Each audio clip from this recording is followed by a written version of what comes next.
বুধবার সাত সকালে হুড়মুড়িয়ে ভেঙে পড়ল কালভার্ট। মেম্বার প্রধান নতুন কালভার্টের টোপ দিয়ে ভোট নিয়ে যায়, কিন্তু জিতে নেওয়ার পর গাল ভরা দেওয়া প্রতিশ্রুতি ভুলে যায় বলে অভিযোগ স্থানীয়দের। দ্রুত কালভার্ট না করে দিলে পঞ্চায়েত ঘেরাওয়ের হুঁশিয়ারি স্থানীয়দের। কালভার্টে রাখা ভুটভুটি ভ্যান নিচে পড়ে যায়, তবে হতাহতের কোনো খবর নেই। মালদার মানিকচক ব্লকের এনায়েতপুরের কলোনি এলাকায় দীর্ঘদিন ধরে কালভার্ট জরাজীর্ণ অবস্থায় রয়েছে। কালভার্ট ভেঙে পড়ে কলোনি এলাকায় বসবাসকারী প্রায় ৫ শতাধিক মানুষ এনায়েতপুর থেকে সংযোগ বিচ্ছিন্ন হয়ে পড়ল। কলোনি এলাকার বাসিন্দা রাশিদা বিবি বলেন, অনেকদিন থেকেই কালভার্ট ভাঙাচোরা ছিল, নড়বড় করছিল। হঠাৎ আজ সকালে ভেঙে পড়ে। কালভার্টের উপরে রাখা একটি ভুটভুটি ভ্যান গর্তে পড়ে যায়।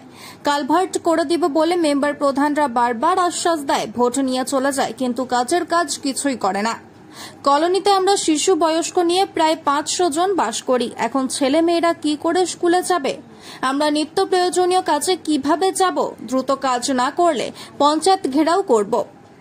10 বড় বালু ছিল ভুটভুটিতে করে, ওই রাস্তাটা ভেঙে গেল। আচ্ছা, ব্রিজ ভেঙে গেল। হ্যাঁ, ভুটভুটিওয়ালার অসুবিধা হয়ে গেছে, খুব ঘাও হয়ে গেছে, চোট লেগেছে।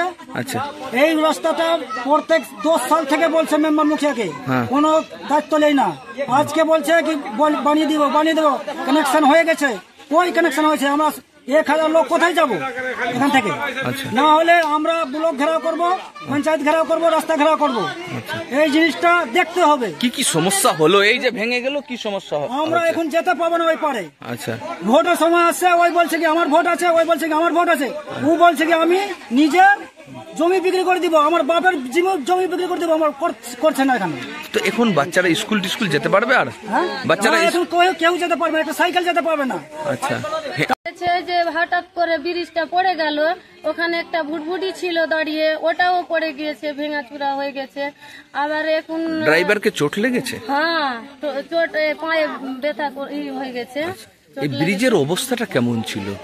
হিল ছিল, আগে জানানো গিয়েছিল। হ্যাঁ, নড়মড় করছিল। মেম্বারকে, প্রধানকে, সবকে জানানো গিয়েছে। তো বলছে কি ভোট সরবে তো আবার করে দিয়ে দিব, ভোটটা সরবে তো হয়ে যাবে। আবার এমনি করে বলছে আর করে দিচ্ছে না। এমনি খালি আশ্বাস দিচ্ছে, করে দিইনি না। কেউ বলছে, সবাই বলছে কি একটা রাস্তা করে দেন, বলছে কি না একটু পরে করব, একটু ভোট পরে করব। আবার এখন করে দিচ্ছে না। আর এবার হঠাৎ করে এটা ব্রিজটা পড়ে গেল। আবার এবার কি, আপনারা কতজন বসবাস করেন এইদিকে? এখানে বাচ্চা কাচ্চা নিয়ে 500। এখন এই যে ব্রিজ ভেঙে গেল, কিভাবে ওইদিকে যাবেন? বাচ্চারা স্কুল কিভাবে যাবে? কোনো রাস্তা নাই তো। আর এমনি কোথায় থেকে যাবে? তো কোনো রাস্তা নাই। বাচ্চাগুলা স্কুল যাবে, কি জল আনতে যাবে, কিছু করতে, এখন রাস্তা নাই। এখন আমরা এখন সবাই মিলে যাব পঞ্চায়েত যে ঘেরাও করব। এই প্রসঙ্গে স্থানীয় তৃণমূলের গ্রাম পঞ্চায়েত সদস্য মোহাম্মদ হাসান আলী বিগত কংগ্রেসের পঞ্চায়েত সদস্যের ঘাড়ের দায় ঠেলে দিয়ে বলেন, আমি ভাঙা কালভার্ট দেখে এসেছি। জনপ্রতিনিধি হওয়ার পরপরই অ্যানুয়াল অ্যাকশন প্ল্যানে কলোনি এলাকার রাস্তা এবং কালভার্টের কাজ দিয়েছি। দ্রুত টেন্ডার হয়ে কাজ করে দেওয়া হবে। বিগত কংগ্রেসের গ্রাম পঞ্চায়েত সদস্য জরাজীর্ণ কালভার্টের জন্য কিছুই করেনি। আমি বিষয়টা প্রধানকে জানিয়েছি। বর্তমানে যাতায়াতের জন্য 2-4 দিনের মধ্যেই বাঁশের সাঁকো তৈরি করে দেওয়া হবে।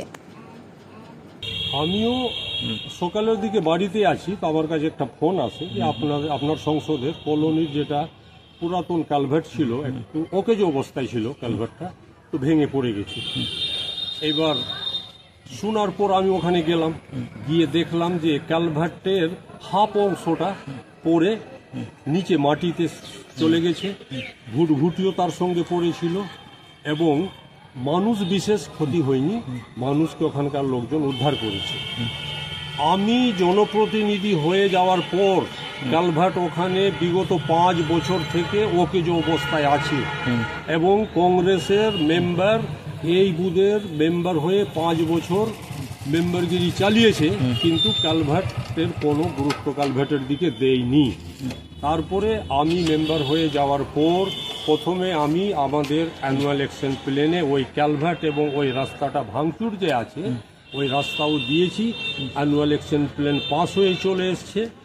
এই কিছুদিনের মধ্যে টাকা ঢুকলে ওই রাস্তা এবং ওই কালভার্টটা কাজ শুরু হয়ে যাবে। বর্তমানে কিন্তু এখন বিচ্ছিন্ন প্রায় 500 মানুষ, কিভাবে তারা যাতায়াত করবে? হ্যাঁ, আমি সকালে যখন গেলাম তো ওই কলোনির মানুষ আমার কাছে আসা যাওয়ার অভিযোগ যখন করলো, তো আমি ওনাদেরকে বললাম যে ঠিক আছে, আমি 2-4 দিনের মধ্যে আপনাদের যাওয়া আসার বাসের ফারাসের ব্যবস্থা করছি।